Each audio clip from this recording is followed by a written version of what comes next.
Floss website, for some reason the images are not showing up. So what I did is I went and I opened a bunch of Google image searches for each cloud thing. I didn't read all the facts, I just looked at the titles, kind of skimmed to see if there are going to be images of clouds that I'm going to need.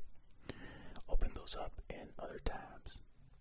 So I have that prepared, but also I can click on the image credit. Oh, pardon me, I can click on the image credit. I'm hitting the headphone cord. I can click on the image credit name and it can take me to an image of the cloud as well. So we'll see which one works and we'll just go back and forth. So just a heads up, if you are watching this while you're seeing these MF stands for mental floss. Okay. If you're seeing these teal MF images here instead of the clouds. Okay, so let's get into it. Okay, the first thing here is the cumulus cloud. This is supposed to be a cumulus cloud, so let's just take a look at that so you can see these are probably the most common clouds that you see every day, right? These kind of puffy looking clouds. If you're watching the video, you can see what I'm seeing. Alright, close that one down, prepare for the next one. Okay, let's start here. Clouds are incredible. Their endless shapes can add beauty to a sunny afternoon or terror to a day marked by tragedy. When you look at how diverse these billowing formations of atmospheric water are, it's easy to forget that they're just that, atmospheric water. Even so, there's much more to clouds than meets the eye. Here are 15 interesting tidbits about these mainstays of everyday life. That's cool. I love clouds. So, let's take a look. Fact number 1. They are not weightless. Clouds look like they weigh little more than a tuft of cotton, but they're heavier than they look. Your average cumulus fair-weather cloud can weigh more than 1,000,000 pounds, and a vivacious thunderstorm can pack billions, if not trillions, of pounds of water in one tiny part of the sky. Yet all of that weight seems effortlessly suspended in the air. It's both a little unsettling and, at the same time, awesome to think about. In another video, I feel like fairly recently, we learned that clouds can weigh over 1,000,000 pounds. Did we not? I think we did. I don't remember what video it was. Was it the stars video? No, why would it be stars? I don't remember. But if you remember, leave a comment below. Okay. Fact number 2. Cirrus clouds are made of ice. Okay, see this one, you can't click the person's name. But here's what his cirrus cloud looks like because I was prepared. Boom. These, I'm sure you've seen some of these as well. They are pretty wispy looking. Look at this one here. Look at that. Look at these clouds. It's amazing. Clouds are so fascinating.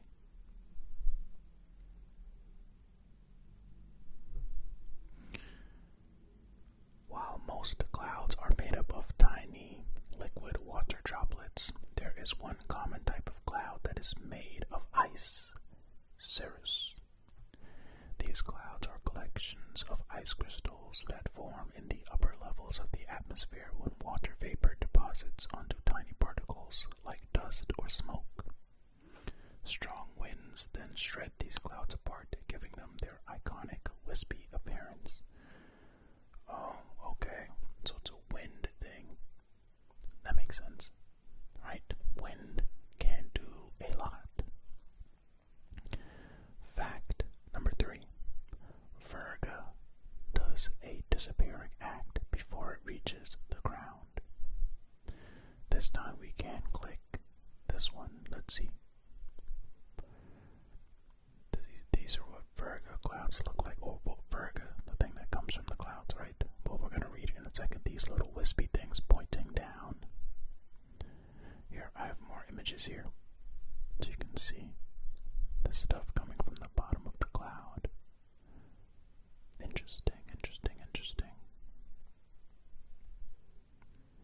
Another phenomenon that's often mistaken for a cirrus cloud is something called virga, or precipitation that evaporates before reaching the ground. The great thing about virga is that it's both cool to look at and won't ruin your day. It's an indication that the lower and middle levels of the atmosphere are very dry, usually too dry to rain or snow. I mean, yeah, that looks pretty cool to me. Have you seen virga before? Fact number 4. Contrails begin with hot, moist jet exhaust.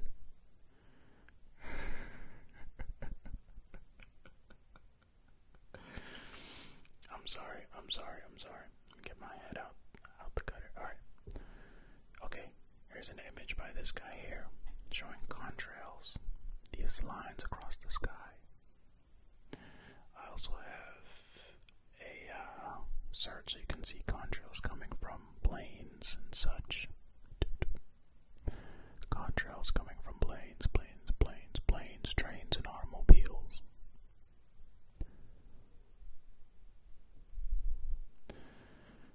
While most clouds form from natural processes, some can occur as a result of human activities. The best example of this is a condensation trail, commonly known as a contrail for short. Contrails form from an airplane's hot, moist jet exhaust condensing in the extremely cold air of the upper atmosphere. These cirrus clouds can immediately dissipate or linger for hours depending on how much moisture is present. Yeah, I mean, we've all seen contrails, right? They are interesting to look at. Okay, fact number 5. Fear the supercell. Okay, so here's an image of a supercell here from, when I first typed in supercell, I got that company that makes those, what is it, Clash? They make Clash of Clans. That's what popped up, but of course, that's not what I was looking for. I was not looking for supercell.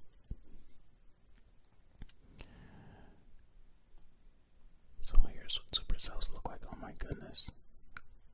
These look ominous. Imagine seeing one of these. That's crazy looking. What in the world? Are all of these pictures real? Man.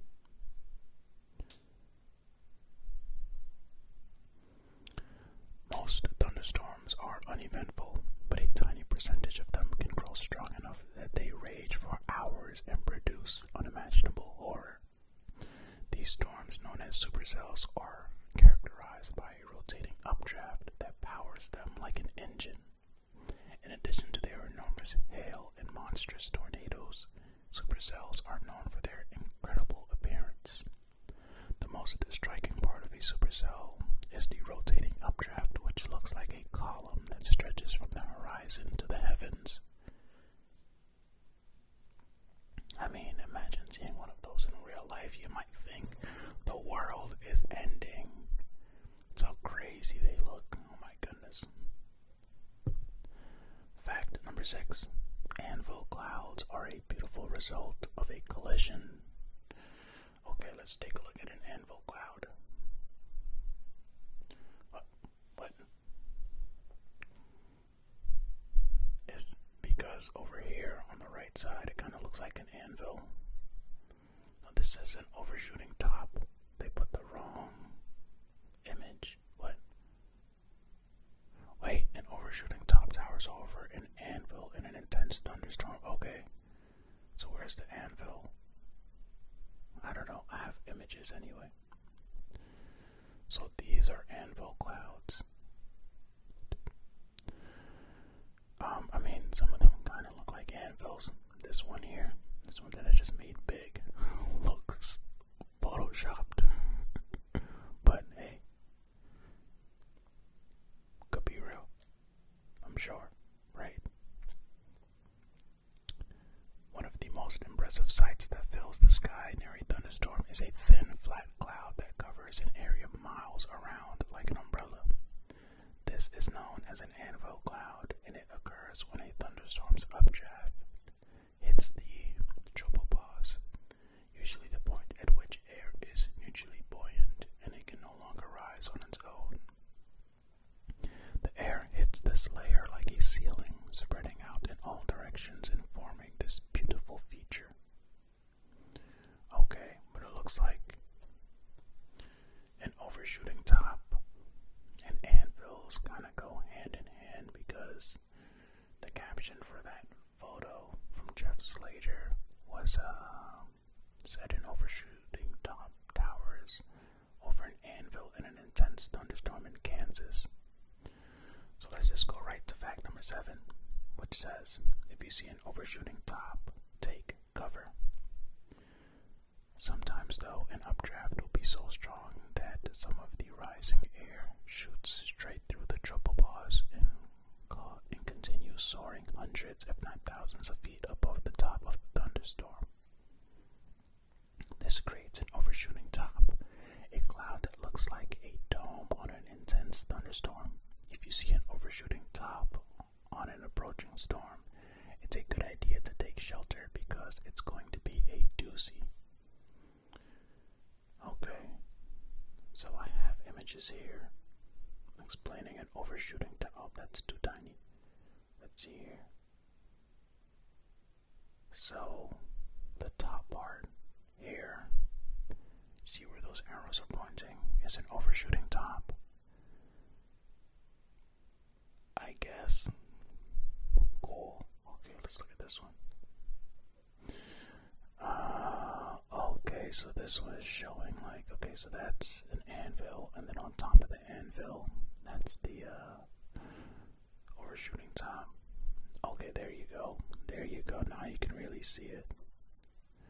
So that means it's going to be a crazy storm. Okay. Take cover. Fact number 8. Shelf clouds appear in spring and summer. Okay, so here's an image of a shelf cloud that we can click on here. I think I've seen something like this in person. I mean, it looks pretty cool. Over Sydney, that shelf cloud is. Let's take a look at some more before we read. Look at these, man. That also looks pretty ominous. Looks like if you see this in person, it might be very, very scary. Wow. Clouds are so fascinating, man. Oh my goodness, look how cool that is. Shelf clouds are a common sight in an afternoon thunderstorm during the spring or summer. These formations roll across the horizon like a shelf or a wedge suspended just above the surface, immediately preceding heavy rain and wind. Shelf clouds form as a result of rain-cooled air descending from a thunderstorm and hugging the ground like a bubble. This creates an outflow boundary which acts like a mini cold front scooping up warm air ahead of it. The shelf cloud forms at the ridge of the pool of cold air, creating a striking scene. Yeah, striking indeed. We just saw some shelf clouds and those things looked amazing. Fact number 9. MAMMATUS clouds mean a wild ride. Okay, let's take a look at this image from David Butts and Connie C. Sai. I don't know. Oh, these look kind of bubbly. Kind of like a bunch of marshmallows smushed together. Very cool. Let's take a look at some more. Oh, yeah. This does not look real at all. Or like cotton balls smushed together. Look at that.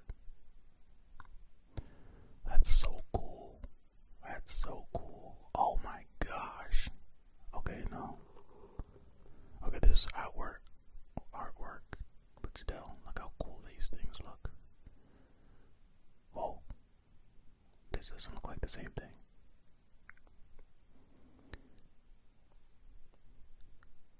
Okay, I'm getting caught up in these images. Okay, let's go back and read. If you ever encounter mammatus clouds, chances are you just experienced horrible weather, or you're about to go through a wild ride pretty soon. These numerous bulbous protrusions hanging high in the sky beneath a deck of clouds look like the mammary glands of a cow or human, hence their name. These clouds are thought to form due to intense turbulence produced by the strong thunderstorm, leading to their smooth, bubbly appearance. Amen. Those smooth bubblies look pretty cool to me. Fact number 10. Roll clouds form the lead edge of a boundary you can't see. Okay, let's take a look at a roll cloud. Okay, I think I've seen these in person as well. It's like a long, yeah, these are pretty cool. Look at that, amazing.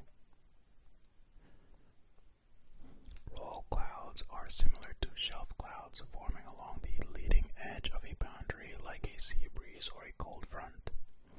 Unlike shelf clouds, though, these formations aren't attached to a neighboring deck of clouds, unspooling across the sky like a thick rope. They're both unnerving and beautiful, but like almost every other cloud mentioned here, also completely harmless. I mean, what was it? And a supercell. I don't know if those clouds are not dangerous. Well, are the actual clouds dangerous or just what they can do?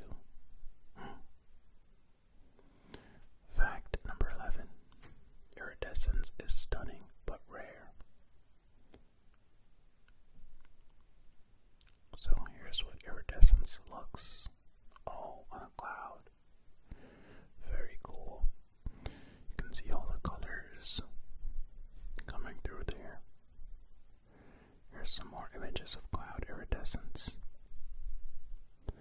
That's super cool. I've never seen this. This almost reminds me of the aurora borealis. Wow. It says it's super rare though. But it looks very cool. Every once in a while you might be able to look up at the clouds near the sun and see an abrupt smattering of colors mixed together like the sun reflecting off an oily sheen on a puddle. This is called iridescence, and it's somewhat rare. Cloud iridescence occurs when sunlight diffracts through water droplets or ice crystals in very thin clouds. Yeah, that looks so cool though. Looks so cool. Looks like fact number 12 goes hand in hand. A sky full of iridescence gives you nacreous clouds. Okay, and here's some nacreous clouds over Oslo. Oh, see, this looks more like an aurora borealis, because this looks super smooth and blended together. Oh yeah. This looks much more like aurora borealis.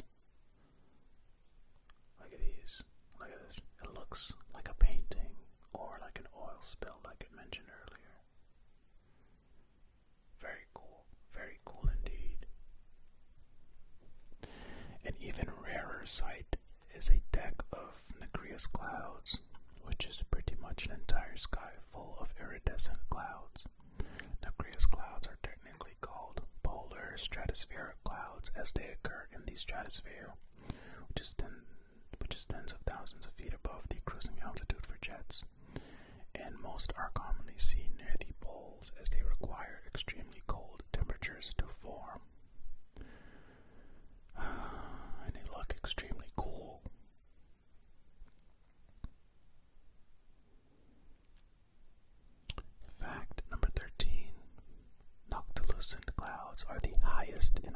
atmosphere. Okay, let's take a look at some noctilucent clouds after sunset by Jan. Oh, I've seen these. I never really thought about how high they might be. Yeah, I'm sure you've seen some of these clouds.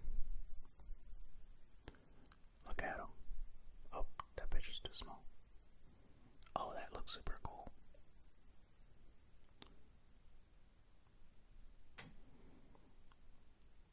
A distant cousin to the NACREOUS cloud is the noctilucent cloud, which are thin, wispy clouds that occur in the mesosphere dozens of miles above Earth's surface. These clouds are the highest that form in our atmosphere, and they reflect a beautiful blue hue as they appear to glow against the dark night sky. These clouds are most common near the Arctic/Antarctic circles, including parts of northern Canada, Scandinavia, and Russia. Rocket launches can also produce these vivid formations. And vividly cool they are. Very cool. Fact number 14. Halos need the ice crystals in cirrus clouds to form. And here's an image of a halo around the moon. That was very breathy. Yeah. Halos. Here are some more images of halos here. You might have seen these too. A halo is a spectacular sight that occurs when sunlight or moonlight scatters through the ice crystals that make up a thin layer of cirrus clouds covering the part of the sky directly between the observer and the celestial body.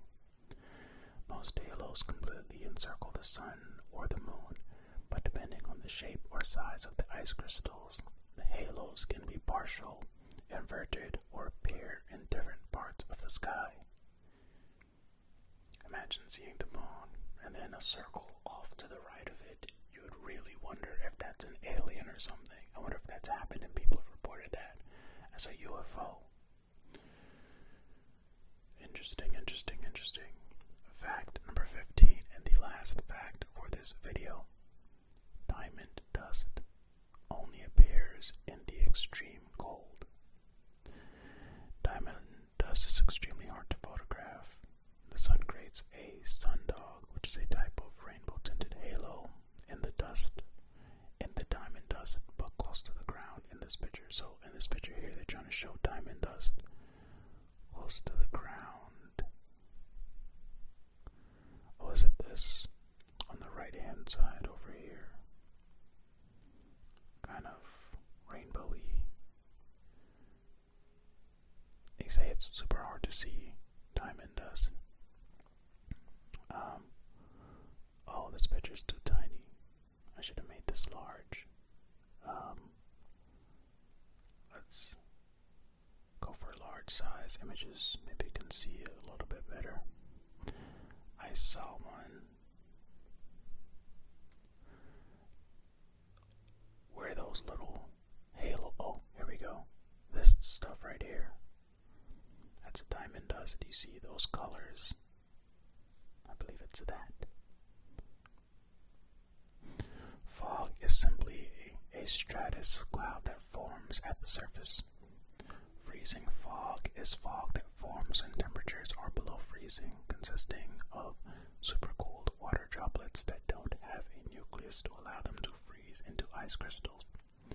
Diamond dust, on the other hand, is fog that forms into ice crystals instead of water vapor. This rare event occurs when the air is so cold, usually below 0 degrees Fahrenheit, that water vapor deposits onto tiny particles in the air, creating suspended ice crystals that float around like snow. Visibility usually doesn't drop much during diamond dust events, leading to a phenomenon that looks like light snow falling on a brilliantly clear day. Yeah, so as you can see, a rainbow-tinted halo, like we saw in those diamond dust images that I clicked on. It looks super cool as well. Nature and clouds and such is just so fascinating, so cool. Anyway, I hope you enjoyed this list. 15 facts about clouds. I thought it was super cool. They didn't even have all the clouds in there, like nimbus clouds and, like I mentioned at the end, stratus. But hey, nimbus, Dragon Ball Z, right? Goku rode a flying nimbus. Anyway, thank you so much for watching and or listening. I hope you enjoyed. And don't forget to like, subscribe if you made it this far. Appreciate you. And until next time, remember, be kind to yourselves. Be kind to others.